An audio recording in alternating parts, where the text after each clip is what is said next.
Have you ever been accused of a crime you didn't commit by someone who was supposed to love you? I never thought a shopping trip to Bloomingdale's would end with my stepmother being banned from an entire retail chain, but here we are. My name is Avery Mitchell, and I'm 22 years old. I'm a senior at Georgetown studying communications, and last December I came home to Connecticut for winter break with exactly one goal in mind: rebuild some kind of relationship with my dad. We'd been distant for years, ever since he married Patricia Shaw 5 years ago when I was 17. It wasn't that I hated her at first, I just never felt like I had a place in their new life together. My mom had passed away when I was 14, and Dad remarried pretty quickly. Too quickly, everyone said, but he was lonely and Patricia was attentive and charming and made him laugh again. I tried to be happy for him, I really did. But Patricia had this way of making me feel like an intruder in my own childhood home. Little comments about my weight, my clothes, my choice of major. She'd suggest I visit less often because it stressed my father out. She'd accidentally forget to tell me about family dinners. Once she donated half my bedroom furniture to Goodwill while I was at school because she was redecorating and assumed I wouldn't mind. I minded. But every time I brought something up to Dad, she'd already gotten to him first with her version, where I was the ungrateful, oversensitive daughter who couldn't accept that he'd moved on. So I pulled back. I spent summers doing internships in D.C., I kept my visits short and surface level, and I built a life that didn't revolve around needing my father's approval. But this past fall, Dad had a health scare, a minor heart attack that landed him in the hospital for 3 days, and it should me. Life's too short, right? I decided I'd come home for the entire 3-week winter break and really try. I'd be patient with Patricia, I'd bond with Dad, I'd be the mature adult daughter he deserved. What an absolute fool I was. The first week home actually went okay. Patricia was on her best behavior, probably because Dad had explicitly asked her to make an effort. We had family dinners, watched movies together, even baked cookies one afternoon while Dad was at his book club. She asked about my classes, my friends, my plans after graduation. I started to think maybe I'd been too hard on her, maybe we could actually develop a real relationship. Then came the shopping trip. It was a Saturday, about 10 days into my visit. Patricia suggested we have a girls' day at the mall, just the two of us. She wanted to do some after-Christmas sale shopping and thought it would be nice to spend time together. Dad was thrilled. He actually got a little misty-eyed about his two favorite women bonding. I should have known something was off. Patricia had never once suggested we spend time alone together, but I was committed to trying. We drove to the Westfield Mall in her white Mercedes, making small talk about the weather and her plans to redecorate the living room. She was cheerful, almost giddy, which I found weird but didn't question. We hit a few stores: Nordstrom, Saks, Anthropologie. She bought a sweater, I picked up some face cream. Everything was fine. Then we went to Bloomingdale's. Patricia loved Bloomingdale's, specifically the fragrance department. She'd go in there and spend an hour testing perfumes, even when she had no intention of buying anything. This time she seemed focused though. She headed straight for the Chanel counter. The sales associate, a woman named Melissa according to her name tag, greeted us warmly. Patricia pointed to a bottle of Chanel No. 5 Low, the big bottle, and asked to smell it. Melissa spritzed the testing strip, Patricia declared it perfect, and then she turned to me. "You should get this, Avery. It would suit you." I glanced at the price tag. $628. For perfume. "That's really expensive," I said. "I'm good with what I have." "Don't be silly," Patricia said, picking up the bottle. "You're a young woman, you should smell sophisticated. This is an investment piece." Before I could protest further, Melissa was wrapping it up. Patricia walked toward the register and I followed, confused. Was she buying it for me? That would be incredibly generous, suspiciously generous actually, but maybe this was her way of extending an olive branch. At the register, Patricia pulled out her wallet and then, oh so casually, turned to me. "Actually, honey, do you have your card? I left mine in the car and I don't want to walk all the way back." I hesitated. Something felt wrong, but I couldn't articulate what. We were in a public store, the purchase was legitimate, and she just asked to borrow my card. People did that all time, right? Sure, I said slowly. but I don't really need that perfume. It's a gift, Patricia insisted. For being such a good sport this week. I'll pay you back tonight, I promise. The sales associate was waiting. Other customers were lining up behind us. I felt pressured and awkward, so I pulled out my debit card and handed it to Patricia. She smiled, thanked me sweetly, and inserted it into the chip reader. The transaction went through. $628.73 with tax. Melissa packed the perfume in a glossy black bag with tissue paper and handed it to Patricia, who immediately handed it to me. There you go, sweetheart. Enjoy. We left the fragrance department and Patricia suggested we get lunch. I felt uneasy but couldn't pinpoint why. She borrowed my card, bought me an expensive gift, and promised to repay me. That was fine. Weird, but fine. We had salads at the California Pizza Kitchen in the mall. Patricia talked about her yoga instructor and her plans for New Year's Eve. I half listened, my mind on that perfume. $600 was a lot of money for a college student. I had about $3,000 in my checking account from my part-time job and summer internships, so it wasn't going to break me, but still. I hoped she really would pay me back that night. After lunch, we did a little more shopping. Patricia bought some candles at Yankee Candle and we looked at shoes at DSW. Around 3 in the afternoon, she said she was tired and wanted to head home. We walked back through Bloomingdale's to get to the parking garage. That's when everything went sideways. As we passed the fragrance department, Melissa, the sales associate, called out to us. "Excuse me, miss." She was looking at me, her expression uncertain. "I'm sorry, but I need to ask you something." We stopped. Patricia's hand tightened on her purse. "What's wrong?" I asked. Melissa glanced at her manager, an older man standing near the Dior display. He nodded at her, and she took a breath. "Our system is showing that the perfume purchased on your card was just refunded. About 20 minutes ago. But you still have the merchandise." "What?" I said, genuinely confused. "What do you mean refunded?" The manager stepped forward. "Miss, I'm going to need you to come with me to the security office. We have a problem." My stomach dropped. I looked at Patricia, who had gone very pale. Or maybe she hadn't. Maybe that was just my imagination, because what happened next was so calculated that she must have been prepared.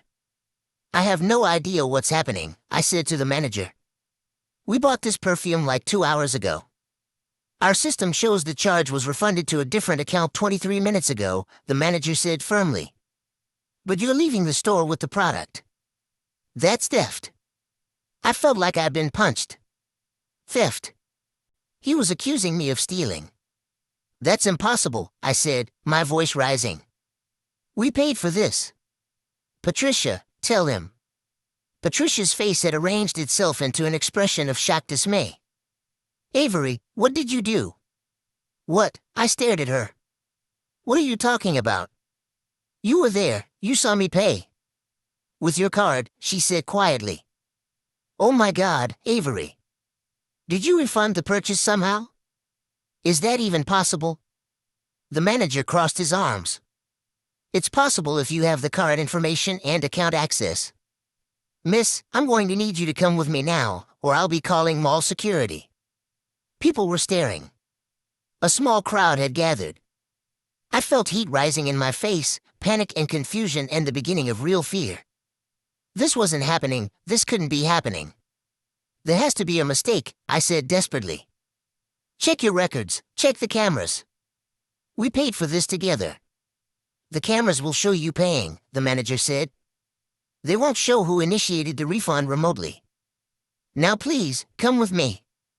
Patricia put a hand on my arm, and I jerked away from her. Her touch felt like poison. "I think we should call her father," Patricia said to the manager, her voice dripping with concern. "She's been under a lot of stress at school." I had no idea she was capable of something like this. And that's when I understood. This was planned. All of it. The girl's day, the expensive perfume, asking for my card, everything. She'd set me up. "You did this," I said, turning on her. "You refunded the purchase. You set me up." Patricia's eyes went wide. Avery, sweetheart, you're not making sense. Why would I do that? Because you hate me, I said. My voice was shaking now, anger and fear mixing into something sharp and hot. You've always hated me. That's not true, Patricia said, and she actually managed to sound hurt. I've tried so hard with you, Avery. Your father will be devastated. The manager looked between us, clearly uncertain now. Ladies, let's take this somewhere private. I'm not going anywhere, I said. I didn't steal anything. I paid for this with my own card, and if there was a refund, she did it. How could I have done it? Patricia asked reasonably. I don't have access to your accounts. You could have gotten my information when you used my card, I shot back. Or maybe you planned this. Maybe this whole thing was a setup. That sounds paranoid, honey, Patricia said gently, like she was talking to a confused child. I think the stress of finals really got to you. I wanted to scream. The manager was pulling out his phone, probably to call security. I could see my future crumbling, banned from Bloomingdale's, maybe arrested for fraud, my father thinking I was a thief. Patricia had won, and she knew it. I could see the tiniest hint of satisfaction in her eyes. Fine, I said. Call security, call the police. Check everything. I have nothing to hide. We went to the security office, a cramped room behind the customer service desk. The manager, whose name was Robert Carson, pulled up the transaction records on his computer. There it was, my card charged for $628.73 at 1:18 p.m. And then, at 2:41 p.m., a refund for the same amount, processed remotely and deposited into an account ending in 4792. That's not my account, I said immediately. My checking account ends in 3156. Robert frowned. Can you prove that? I pulled out my phone and opened my banking app. See. The charge is here, $628 to Bloomingdale's at 1:18 p.m. But there's no refund. He looked at my screen, then back at his computer. So where did the refund go? I don't know, I said, frustration mounting. But it wasn't me. Patricia was sitting in the corner, very quiet. Too quiet. Robert noticed. Ma'am, do you have any accounts ending in 4792? Patricia hesitated, just for a second. Then she shook her head. No, I don't think so. You don't think so, Robert repeated. I have several accounts, Patricia said. But I'd have to check. Robert's expression had shifted. He was suspicious now, but not of me. Maybe you should check. Patricia pulled out her phone with obvious reluctance. She made a show of opening her banking app, scrolling through her accounts. Then she looked up, and I swear I saw real fear flicker across her face. Oh, she said. I do have an account ending in 4792. But I don't know how a refund would have gone there. I didn't process any refund. Robert nodded slowly. So to clarify, the charge went on this young lady's card, but the refund went to your account. It seems that way, Patricia admitted. But I don't understand how. I do, I said. You did it. You processed a refund to your own account after we left the store. That's ridiculous, Patricia snapped, her careful mask slipping. Why would I do that? What would I gain? You'd get me in trouble, I said. You'd make me look like a thief in front of Dad, and you get $600. Robert held up a hand. Let me make a call. He left the room. Patricia and I sat in tense silence. She wouldn't look at me, and I couldn't stop staring at her. How long had she been planning this? Days. Weeks. Had she been waiting for the perfect opportunity to destroy me in my father's eyes? Robert came back 10 minutes later with a printout. I spoke with our fraud department and our IT team. The refund was initiated from an IP address that matches our in-store Wi-Fi network. So someone processed it while still in the building, probably from a phone. My Wi-Fi was off, I said immediately. I always turn it off to save battery. Robert looked at Patricia. Ma'am, was your Wi-Fi on? I don't remember, Patricia said, but her voice was tight. "Can I see your phone?" Robert asked. Patricia clutched her purse. "I don't think that's appropriate." "Ma'am, if you refuse, I'll have to call the police and let them sort it out. They can get a warrant." Patricia's face went red, then white. "Fine." She handed over her phone with shaking hands. Robert took it and left again. I sat there, my heart pounding, barely able to believe this was happening. Patricia had tried to frame me for theft, and she was getting caught. When Robert returned, his expression was grim. "Your phone shows you access to Bloomingdale's website at 2:39 p.m. 2 minutes later, a refund was processed for this exact transaction." "I didn't," Patricia started, but Robert cut her off. "Ma'am, the evidence is clear. You used the victim's card to make a purchase, then refunded that purchase to your own account while keeping the merchandise. That's credit card fraud and theft. I'm calling the police." Patricia's composure shattered. She started crying, loud, gasping sobs that sounded fake even to my shocked ears. "I didn't mean to," she wailed. "I was just trying to teach her a lesson." "A lesson?" I repeated incredulously. "You tried to frame me for theft as a lesson." "You're so ungrateful," Patricia spat, her tears vanishing as quickly as they'd come. "You come home and take up space and demand your father's attention. I was just trying to show him what kind of person you really are." "By making me look like a criminal," I said. Robert was already on the phone with the police. Patricia kept crying and shouting, alternating between apologies and accusations. I just sat there, numb, trying to process what had just happened.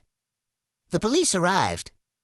2 officers, a man and a woman, listened to Robert's explanation and reviewed the evidence. They asked me questions, which I answered as clearly as I could. Then they talked to Patricia, who had cycled back to sobbing and claiming it was all a misunderstanding. "Ma'am, you committed fraud," the male officer said. "We're going to need you to come down to the station." Patricia was arrested.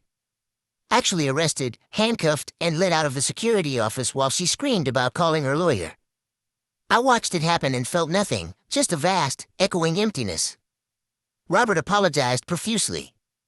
He promised I'd be refunded the full amount, that I was welcome back anytime, that Bloomingdale's took fraud very seriously. I nodded and thanked him and walked out of the mall in a daze. I sat in the parking garage for 20 minutes before I could make myself drive.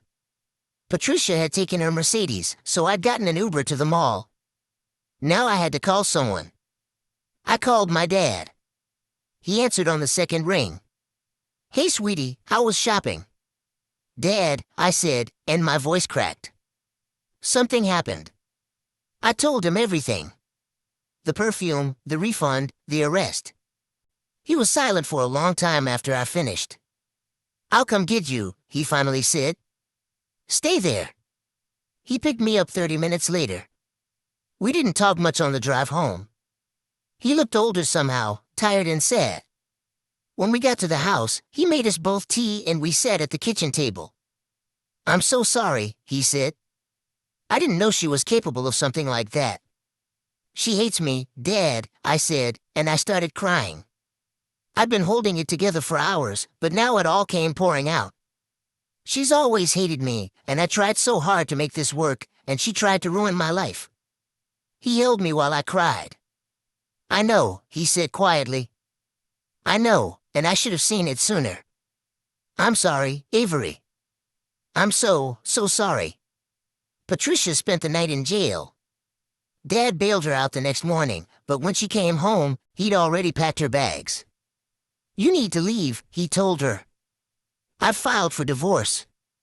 She tried to argue, to cry, to manipulate, but he was done.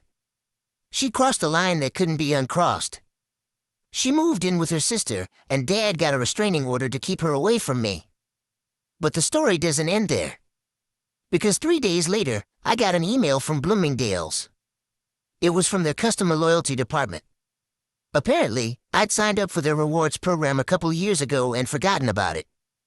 The email was a digital receipt for my purchase, sent automatically to the email address on file.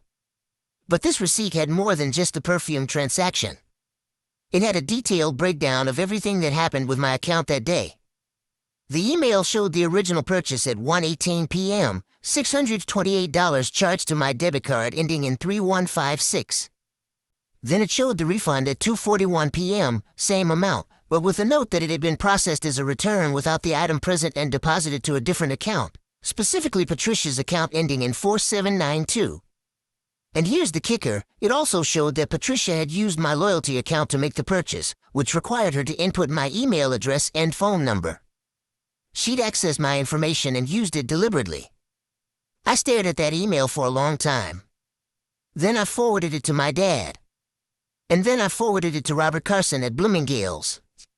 And then, because I was angry and hurt and wanted the world to know what she'd done, I screenshotted everything and posted it on Reddit. I used a throwaway account and changed some identifying details, but I told the whole story. The shopping trip, the setup, the arrest, the email receipt. I included screenshots of the email with account numbers blacked out, and I asked the Reddit community if I was wrong to be furious. The post blew up. Within 24 hours, I had over 10,000 upvotes and 3,000 comments. People dissected every detail.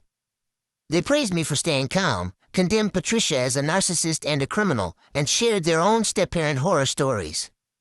Some users even found Patricia's Facebook page. She had a pretty unusual name combination, and discovered she'd been posting about me for years.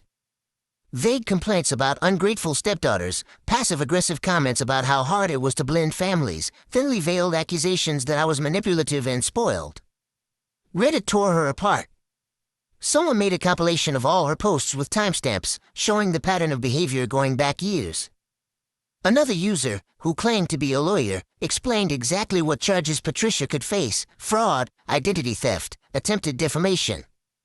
The post got cross-posted to other subreddits, relationship advice, entitled people, just no MIL. It spread like wildfire. 2 weeks later, Dad's lawyer called. Patricia's attorney had reached out to propose a settlement. She'd agreed to the divorce terms, including forfeiting any claim to Dad's assets, if we agreed not to press additional charges beyond the initial fraud arrest. She'd already been banned from every Bloomingdale's in the country. Their corporate office had taken the case very seriously, and she was facing potential jail time. Dad looked at me. "It's your call, kiddo. What do you want to do?" I thought about it. Part of me wanted to see her punished as harshly as possible. But another part of me just wanted her gone, out of our lives forever. "Let her take the deal," I said. "As long as she stays away from us." The divorce was finalized in April. Patricia got nothing except her personal belongings and a criminal record. Dad bought me a new perfume, a different brand, and we laughed about how I'd never be able to smell Chanel No. 5 without thinking of this disaster. My post is still up on Reddit. Every few months, someone stumbles across it and it gets a new wave of comments. People ask for updates. I tell them I'm doing fine. Dad and I are closer than we've been in years. I graduated in May and got a job at a PR firm in Boston. Dad visits me once a month, and we have dinner and talk about everything and nothing. Patricia tried to reach out a few times through mutual acquaintances. She wanted to apologize, she said, to explain. Dad blocked her number and told her friends to stop passing along messages. I have no interest in her explanations or apologies. She showed me exactly who she was in that Bloomingdale's security office, and I believe her. The whole experience taught me something valuable. Trust your instincts. I'd felt uneasy about Patricia for years, but kept telling myself I was being unfair, that I needed to try harder, that I was the problem. I wasn't. She was toxic and manipulative, and my gut knew it even when my brain tried to rationalize her behavior away. It also taught me about the importance of evidence. If that loyalty program email hadn't come through, if I hadn't had concrete proof of what Patricia did, the story might have ended differently. She might have talked her way out of it, convinced Dad I was lying or mistaken. But numbers don't lie, and digital trails are hard to fake. That receipt saved me. I still go to Bloomingdale's sometimes, different location, different state, but same store. I always stop by the fragrance department and smile at the memory of Patricia being let out in handcuffs. Robert Carson, the manager, sent me a personal apology letter and a gift card for $500. I used it to buy a gorgeous leather bag that I carry to work every day. It's my little reminder that justice, when it comes, is incredibly sweet. My dad is doing better too. He's in therapy now, working through his guilt about not seeing Patricia's true nature sooner, about prioritizing his new marriage over his relationship with me. I told him I forgive him, and I meant it. He was lonely and grieving, and she took advantage of that. We're both victims of her manipulation, just in different ways. Sometimes, late at night, I wonder what Patricia's life is like now. Is she working? Does she have friends? Has she learned anything from this experience? Then I remember that it's not my problem anymore. She made her choices, and she has to live with the consequences. I'm living with mine too, but mine are pretty good. I have a father who loves me and actually shows it now. I have a career I'm excited about. I have a story that thousands of people validated and supported me through. And I have the satisfaction of knowing that when someone tried to destroy me, I survived. More than survived, I won. That receipt, that simple automated email, changed everything. It was proof, undeniable and clear, that I was telling the truth. It vindicated me to my father, to the store, to the internet strangers who read my story. It gave me back my power in a situation where I'd felt completely powerless. So yeah, my stepmother tried to frame me for stealing. She planned it, executed it, and almost got away with it. But the store sent me the receipt, and that receipt became the evidence that brought her entire scheme crashing down around her. Sometimes karma needs a little help, and sometimes it comes in the form of an automated email from a customer loyalty program. I'll never forget the look on her face when the police put those handcuffs on. The shock, the rage, the fear. She'd been so confident, so sure she'd gotten away with it. And then it all fell apart, because she'd underestimated me and overestimated her own cleverness. That's the thing about manipulators. They think they're smarter than everyone else. They think they can control every variable, predict every outcome. But life doesn't work that way. Digital systems keep records, stores have security protocols, and sometimes, just sometimes, the truth comes out exactly when you need it most. I'm 23 now, 6 months older and infinitely wiser. I trust myself more, I stand up for myself faster, and I don't accept behavior from anyone that makes me feel small or wrong or crazy. Patricia tried to teach me a lesson that day at Bloomingdale's, but the lesson I learned wasn't the one she intended. I learned that I'm stronger than I thought. I learned that evidence matters. I learned that standing up for yourself, even when you're terrified, is always worth it. And I learned that sometimes, the universe really does send you exactly what you need, right when you need it. In my case, it sent me a receipt. The most important receipt of my life.